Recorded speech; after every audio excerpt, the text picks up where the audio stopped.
Well, here we are on the Allegheny. We're a little over 3 miles into day 2. The scenery is absolutely beautiful. I've come across a bald eagle, although I didn't see it in time to get a picture of it. Let's see if I can improve that as the miles move along. Very peaceful. Up at this part of the river there are roads, fairly substantial roads on either side of the river. Make for a little bit of noise, vehicles going by, as you can probably hear. A little further down the river there'll be absolutely no noise, I suspect, and the solitude will be just fantastic. The river's very low at this time of the year, and in the lower parts so far, and I've only done about 12 1/4 miles so far. I had a short first day because I got in the water late. But in the shorter sections, the water is 6 to 8 inches deep, and it's as many as 20 or 30 feet deep right here.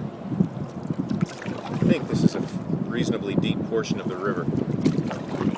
So I'm going to turn the camera around and give you a little sense of how beautiful my view is, and hopefully you'll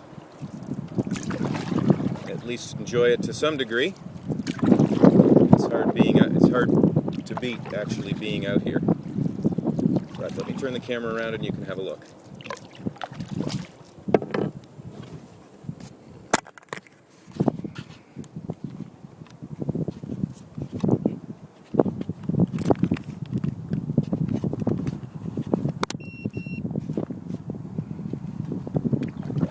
And now I'm going to have to turn Eleanor around. I got her a little sideways while I was doing that.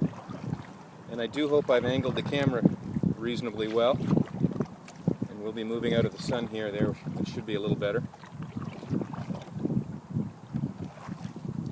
There's the lovely view that I get to enjoy. As you can see, the canoe is actually tipped to my paddling side a little bit. That is by design. Different paddlers like to do it differently. I like to get my body and my paddling hand fairly close to the gunnels. Gives me a sense of sort of being connected to the water. If I were centering my weight more toward the middle of the canoe, I'd have to reach further, but the canoe would track better. That is, the canoe would move in a straight line without as many corrections required from me. So it's a little bit of a trade-off.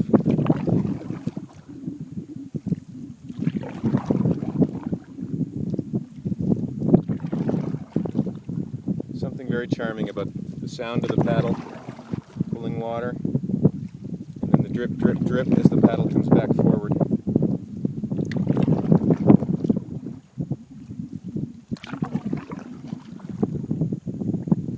Perhaps you can see it, but there are little riffles a few hundred yards ahead.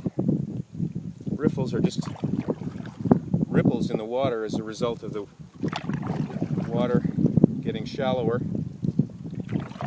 and the riverbed having an impact on the surface of the water, rocks or vegetation. And so I'm going to turn the camera off so I can pay attention where I'm going in these riffles. I don't want to bang up Eleanor any more than is absolutely necessary. So we'll talk to you a little later.